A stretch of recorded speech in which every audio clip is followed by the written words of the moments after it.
Tout ça, ça sent une potentielle future cinquième grande guerre ninja. Salut les potos, Lily d'à côté, bienvenue sur ma chaîne. Ici on parle d'anime, de manga et tout ce qui a rapport avec. Aujourd'hui donc on se retrouve pour la revue du chapitre 14 de Boruto To Blue Vortex. Et laissez-moi vous dire que ce chapitre-là était intéressant du début jusqu'à la fin. Comme d'habitude, tu me diras. Mais en vrai, il y avait un truc assez spécial avec ce chapitre-là. Et on commence tout de suite avec Boruto qui s'est fait coffrer par les gens de Konoha, puis tu vois à quel point en fait Boruto est considéré comme une menace, quoi, parce que t'as Shikamaru qui est là, t'as Konohamaru qui est là, t'as comment tu appelles ça aussi, t'as les anciens qui sont là aussi, les anciens du village carrément. Si tu ramènes les anciens quand même, c'est du lourd, quoi, tu vois. Et t'as aussi Hibiki, notre cher maître tortureur, d'ailleurs que c'est la première fois que je vois ce mec là à l'œuvre en matière de torture. Après, peut-être vous me direz, il a peut-être déjà œuvré pendant les filières de Naruto, quoi que ce soit. Mais j'ai jamais vu ce mec-là faire genre ce pourquoi il était réputé, c'est-à-dire les interrogatoires et la torture. C'était la première fois que je le voyais comme ça et tout, pour son élément, quoi, tu vois, de torture et tout. Et bizarrement, on dirait qu'il n'a pas pris un coup de vieux. Après, c'est le détail, mais quand j'ai regardé, quand je lisais le chapitre, je me suis rendu compte qu'en fait, Hibiki, bon, c'est pas comme s'il avait pris un coup de vieux, quoi, tu vois, ça reste toujours le même, quoi, tu vois, tu me diras. Bref, donc là, tu as des questions qui fluent et tout. Et donc là, Boruto qui lui donne les intels par rapport à justement les êtres divins et tout, là, les mutants. Il lui explique un peu d'où ils sortent, comment est-ce qu'ils sont conçus et tout. Voilà, ils sont conçus en justement en absorbant des personnes, puis après, du coup, pouvoir devenir le Jubi, je pense. Ils doivent avaler certaines personnes en particulier et tout, tu vois. Donc ça, c'est là, c'est pas là, il leur présente et tout, la hiérarchie, si tu veux. Il leur présente aussi Jura. Donc clairement, en fait, on comprend que Jura, c'est la menace. Jura, c'est le boss de fin, techniquement. Parce que même Boruto l'a mentionné, Jura, c'est lui le boss de fin. C'est lui, si tu l'éradiques, et ben du coup, tu sauves la planète d'une certaine façon. Donc là, tu as tout ça et tout. Puis, bon, voilà, quoi, tu vois. Et Boruto, en fait, dans sa tête, il ne veut pas forcément vendre Karaki parce qu'il aurait pu dire tout ce que Karaki a fait. Mais non, il n'a pas voulu vendre Karaki. Mais après, tu me diras, est-ce que c'est parce qu'il a un plan et déjà prêt de Shikamaru qui stipule qu'il ne devrait pas pour le moment, genre, dévoiler les méfaits de Karaki juste pour pouvoir le garder à côté, pour pouvoir justement en apprendre un peu plus davantage sur ce qu'il a fait, pourquoi il l'a fait, ou juste parce que bah Karaki c'est son pote et qu'il ne voulait pas le vendre, quoi, tu vois. Là, il y a cette dualité là que je n'avais pas trop compris dans le chapitre personnellement, mais je pourrais pencher vers la première option qui est qu'en fait, il y a un plan que Shikamaru met en place et pour que ce plan là puisse fonctionner, il faudrait que Karaki ne soit pas vraiment genre sous alerte, quoi, tu vois. S'il veut pouvoir démasquer, s'il veut pouvoir dévoiler, exposer au monde les méfaits de Karaki, et ben il va falloir en fait qu'il prenne le temps, patience et le vendre pas pour le moment. Donc du coup tout ça, Boruto, quand on lui posait beaucoup plus de questions, il était vraiment genre silencieux. Il disait qu'il n'allait pas dire son intel, il n'a pas du tout flanché sous la pression de Boruto.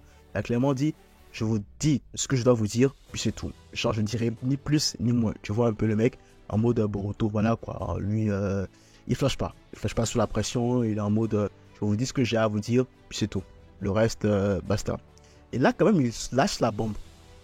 Une bombe qui a twisté en fait l'esprit de ceux qui étaient là, c'est que Naruto n'est pas mort. Il a expliqué que Naruto n'est pas mort, que Naruto et Hinata sont quelque part de safe et qu'ils sont quand même genre tranquilles, quoi, relax, qu'ils sont pas morts. Et donc là, quand on lui demande où ils sont, et bah il dit non, qu'il va pas le dire, tout simplement. Donc là, t'as Hibiki qui vient commencer sa méthode d'interrogatoire, mode baston Boruto et tout, tu vois, tranquille. Et là, Hibiki en mode, voilà quoi, Hibiki essaie de bastonner Boruto, mais Boruto ne réagit pas. Boruto ne flanche pas, il ne veut rien dire. Et là, donc, avant que Mitsuki n'entre, tu as une discussion intéressante entre Shikamaru et Ino. Shikamaru qui voulait utiliser le canal privé de discussion avec Ino pour pouvoir parler et tout. Et là, elle voulait que Ino le mette en contact avec Boruto. Chose que Ino a refusé. Elle a dit que non, c'est contre les règles et tout, et qu'elle ne peut pas l'aider. Que pourquoi Shikamaru fait autant confiance à Boruto qui est supposé être une menace et tout. Et ça m'a surpris. Ça m'a surpris pourquoi? Parce que Ino, c'est quand même une des meilleures amies de Shikamaru. Ils ont fait le trio Ino Shikasho. Et donc, j'osais croire que Ino avait une confiance aveugle en le jugement de Shikamaru. Si Shikamaru dit quelque chose, c'est que ce n'est pas insensé. Ino connaît très bien Shikamaru. Tu vois, ils ont fait les 400 coups ensemble. Donc clairement, en fait, Ino ne devrait pas normalement douter de Shikamaru et je ne devais pas normalement avoir eu cette réaction-là. En mode, pourquoi tu crois un renégat et tout, tu vois. Pourquoi est-ce que tu crois Boruto? Parce que tu crois Boruto, je ne vais pas t'aider et tout, parce que Boruto c'est une mauvaise personne et tout, tu vois. C'est quand même bizarre, parce que connaissant Shikamaru, tu sais très bien qu'il ne fait pas, il ne fait rien au hasard. Il ne fait absolument rien au hasard. Ou c'est parce que Shikamaru lui a dit qu'il il ne saurait l'expliquer, mais que c'est plus pas Est qui croit en Boruto. Peut-être que c'est ça qui l'a fait passer en mode d'habitude, que Boruto a réfléchi, il sait pourquoi il fait telle ou telle chose. Et cette fois-ci, il le fait par instinct, c'est que peut-être c'est juste les sentiments qui ont pris le dessus. Et donc voilà, donc il ne va pas forcément le croire. Mais toujours est-il que c'est quand même un de tes meilleurs potes, Shikamaru. Donc le fait que Ino n'est pas forcément fait confiance à Shikamaru sur ce coup, ça m'a quand même surpris. Après, tu me diras, ouais, elle est quand même en état de choc. Son fils a frôlé la mort. Alors, bien sûr, grâce au truc de Himawari et de Kyuubi, là, le fils a été rétabli. Vraiment nickel. En plus, il est juste en train de se reposer, mais franchement, nickel. C'est pas comme s'il s'est fait transpercer et tout. Pas du tout. En mode, le mec, il est au calme, tranquille. Puis voilà, quoi, tu vois. Donc, c'est ça. Donc, bon, Ino a laissé tomber Shikamaru. Donc, du coup, Mitsuki était supposé rentrer. Mais Shikamaru attrape la main de Mitsuki. Bizarrement. Et il lui dit, écoute, calme-toi et tout, blablabla. Et donc, il le fait entrer. Il le fait entrer, et donc là, voilà, Boruto emmerde Mitsuki. Donc, Mitsuki s'énerve, en mode sage, mode puis il attaque, tu vois. Alors qu'on avait dit à Mitsuki de se calmer parce qu'on savait que Mitsuki était capable, vraisemblablement, de faire du mal à Boruto. Sauf que voilà, Mitsuki a attaqué Boruto, mais il y a un petit tout ce qui s'est passé en mode, il a mis un serpent qui a déverrouillé les menottes de Boruto. Et après, donc, grâce à ça, Boruto a réussi à s'échapper et tout, voilà. Le truc, c'est que, bon, Konohamaru s'est dit, mais attends, Mitsuki, c'est pas Mitsuki qui a sorti Boruto, impossible, parce que les seules personnes qui connaissaient la combinaison des menottes de Boruto, c'était lui et Shikamaru. Mais le truc, c'est que Shikamaru avait laissé le code dans un papier à Mitsuki avant que Mitsuki ne rentre dans la cellule pour interroger Boruto. Et du coup, voilà, donc Mitsuki est de mèche avec Shikamaru. Est-ce que Mitsuki fait confiance à Boruto? Je trouve que c'est peut-être un peu vite dit. Mais Mitsuki sait qu'il y a quelque chose qui cloche. Et Mitsuki ressent quand même certaine attraction envers Boruto, si tu veux. Donc, d'où il a aidé à s'échapper. D'où il a tout risqué pour l'aider à s'échapper, quand tu vois. Donc, Boruto s'échappe et tout. Bon, voilà, quoi. Donc, du coup, les anciens sont fâchés. Apparemment aussi, les grands chefs, là aussi, sont fâchés. Et ils disent que chez Shikamaru, il y aura des conséquences très importantes par rapport à ça. Bon, bref, je ne sais pas si c'est des fausses menaces ou des Shikamaru court un véritable danger, mais on n'a pas vraiment le temps de se concentrer sur ça parce que la menace prend une plus grande ampleur. Et bien, justement, Shikamaru reçoit un appel comme quoi, voilà, Gaara et puis son fils, un appel de Konkuro d'ailleurs, comme quoi Gaara et puis son fils ont été eus. Alors, est-ce qu'ils ont été absorbés? Je ne sais pas, mais à la fin du chapitre, on voit un gars qui ressemble un peu au fils de Gaara qui a été régénéré aussi, un être divin qui a été créé et qui ressemble au fils de Gaara, cette petite Gaara si tu veux.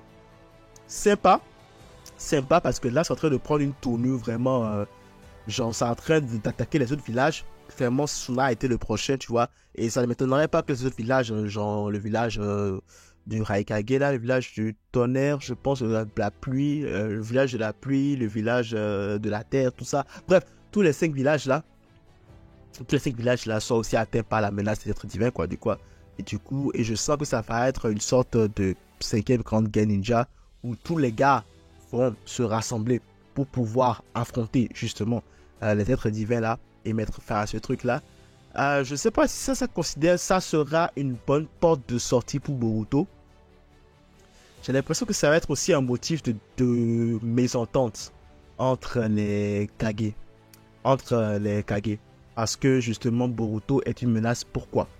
Parce qu'il a apparemment tué Naruto. Apparemment. Ou enfermé Naruto si tu veux.